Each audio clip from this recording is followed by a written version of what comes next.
Libra, hi! Welcome to Mystic Queen PH. At ito ang inyong energy update for September 16 to 30, 2025. So if you're interested in private readings, meron tayong 50% discount sa mga tarot reading services hanggang September 30, 2025. So kung interesado kayo, meron tayong link sa description at sa pinned comment. Paka-check nyo lang information kung paano mag-book for a private reading.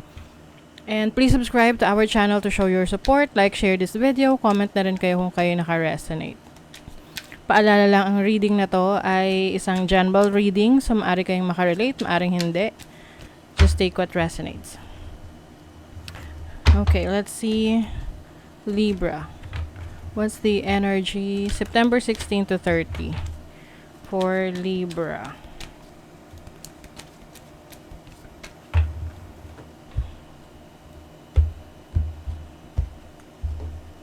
Okay, so this is your overall energy, challenge, opportunity, blessing. Bottom of the deck is the Ten of Cups. So this is fulfillment, happiness, focus on your family, your loved ones. Maaring yung iba sa inyo you are in a situation na parang may pinaglalaban ka, no? Pinaglalaban mo yung sitwasyon mo, yung family mo, yung mga mahal mo sa buhay, kahit na nahihirapan ka na. Some of you kayo ay breadwinner or yung bang tipong kayo yung in charge or kayo yung inaasahan. You have the Three of Wands. Three of Wands is expansion. So maaring yung mga pangarap mo, yung mga goals mo para sa family mo ay nadadagdagan. Yung iba sa inyo maaring may plano kayo or nasa proseso na kayo ng migration, no? Yung tipong magmamigrate na kayo sa ibang bansa, doon na kayo magtatrabaho, titira ng pamilya ninyo. You have the Five of Cups. This is about some losses.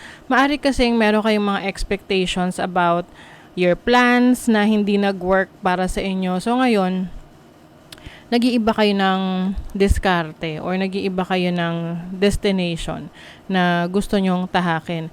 Maaring tinitake nyo yon as a sign na hindi yun para sa inyo. Kaya you are going to a new direction. You have the Sun, the King of Pentacles. Wow. Yung iba talaga may kinalaman doon sa expand, travel talaga, no? So, if your plans ang mga plano nyo ay lumipat ng bahay, lumipat ng trabaho, or mag-explore ng iyong talento, abilities, skills, maging creative, no? Do a creative job na tipong wala kang boss, wala kang amo, pareho lang yun, no? Or someone na maaring self-employed or you are creative and doon ka kumikita sa pagiging creative mo. Let's say, content creations, no? Yung influencing, social media presence. So, maaring yun yung ina-explore mo ngayon and you are gaining monetary benefits doon. So, kumikita ng pera, mas nagigain ka rin ng confidence dahil naayos mo na yung iyong finances ngayon. Now, Nine of Wands is someone na lumalaban, malakas ang loob, malakas ang kanyang tiwala sa kanyang sarili. So, this is your energy. So, kahit na nahihirapan kayo, sige, tuloy pa rin. Kasi alam nyo na may magiging resulta, magiging maganda yung resulta ng mga efforts ninyo ng pinaghirapan nyo, which is really going to happen, no? Kasi yun yung blessing ninyo. Seven of Pentacles is waiting for fruition. Yung mga sinimulan mo, trinabaho mo, ipinunla mo, no?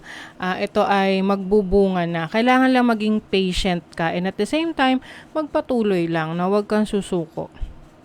Your challenge is the Six of Swords.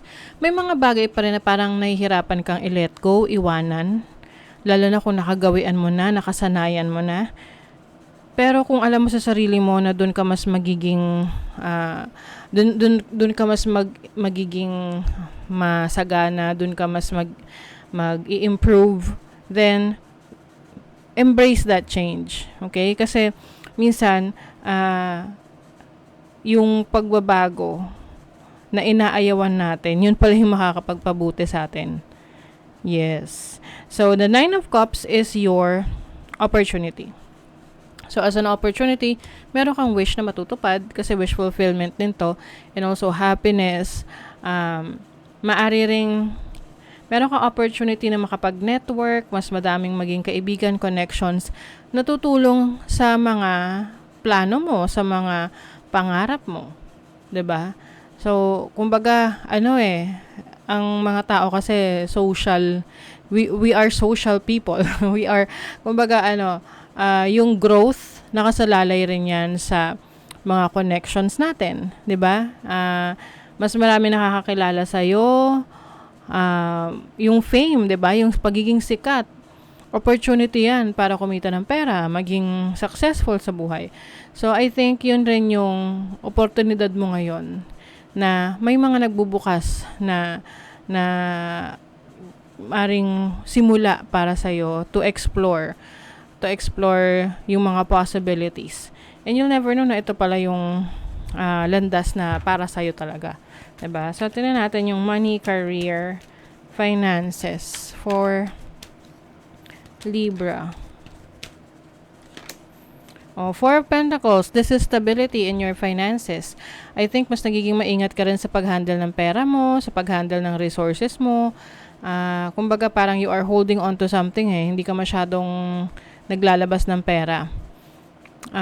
And also, focus ka rin sa pag-iipon. Yung iba sa inyo, meron talaga kayong pinag-iipunan. Let's say gusto nyo bumili ng property, bahay, lupa, sasakyan. 'Di ba? So, you are focused on your resources. And kung kayo naman ay may career or business, I think inaayos mo yung pagkakaroon ng stability niyan Oo. Kasi, syempre, lalo na kung nagsisimula ka pa lang sa business mo or sa trabaho mo, kailangan ma-establish mo yung sarili mo muna, no? Para meron kang panghawakan na credentials. Your love life, oh my God, love life, yung iba sa inyo may ending, may transformation. Pwedeng, yung iba sa inyo galing sa separation and you are trying to move on, move forward, and then ini-embrace mo na yung pagbabago sa sarili mo. Yung iba naman sa inyo, kung single kayo, maaring may mga changes kang ginagawa sa sarili mo, like it's like a rebirth, no? Bagong ikaw, ganon. Para mas maka-attract ka ng person na nag-a-align sa iyong values, sa iyong prinsipyo sa buhay. You have the wolf. Ang wolf is about awakening your wildness. Pagiging wais. And also purposeful, unapologetic. So, kumbaga, you are bringing out your authentic self. Nagpapakatotoo ka sa kung ano yung gusto mo, ano yung ayaw mo. Divine Feminine, openness to divine inspiration, fulfillment. I think yung iba sa inyo, you are on the creative side din, no? Marami kang mga ideas ngayon, no? Yung tinatawag nilang eureka moment. And these ideas, itong mga ideas na to, will lead you to opportunities. Syempre, ang idea, nasa isip lang yan. Hanggat nasa isip lang yan, hindi tayo pwedeng mag-expect na may mangyayari kasi iniisip mo lang. You have to take action and do something about it. Maaring merong sitwasyon or tao sa buhay mo na sinasabotahe ka. Yung tipong pinipigilan ka sa mga goals mo, mga gusto mong gawin, nililimitahan ka.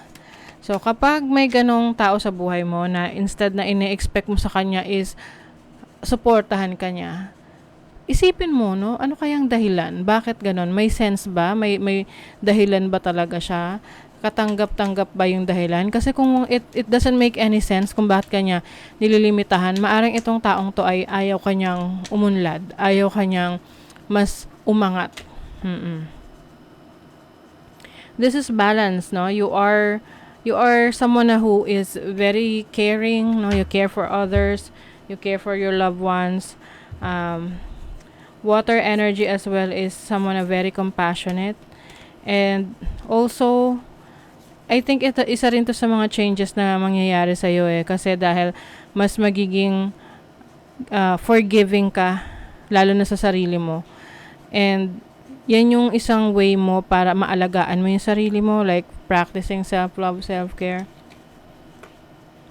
Oh my God, tinan nyo. Forgiveness will set you free. What do you need to forgive yourself for? Diba? Kasasabi ko lang. Oh my G. So, ano to? Ano ba yung mga bagay na nagawa mo, decision mo in the past na hanggang ngayon pinagsisisihan mo? Na parang hindi mo mapatawad yung sarili mo. It's time to let that go. Kasi may bago eh. May bagong buhay para sa'yo na kung saan doon ka na mas maganda na makapag-focus at paunlarin yung sarili mo.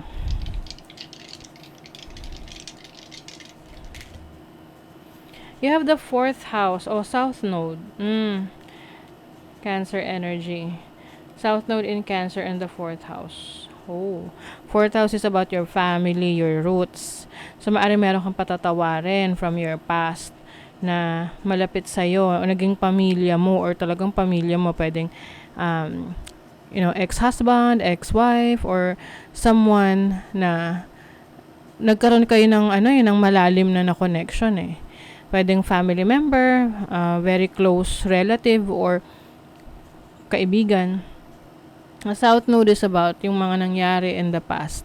So, Cancerian energy is about nurturing, forgiveness, understanding. So, I think yung iba sa inyo, meron kayong importanteng patatawarin na tao sa buhay nyo or sitwasyon or even yung sarili nyo na yun yung magiging daan para magkaroon kayo ng kalayaan. Yan. So, that is your reading, Libra. Thank you so much. See you again.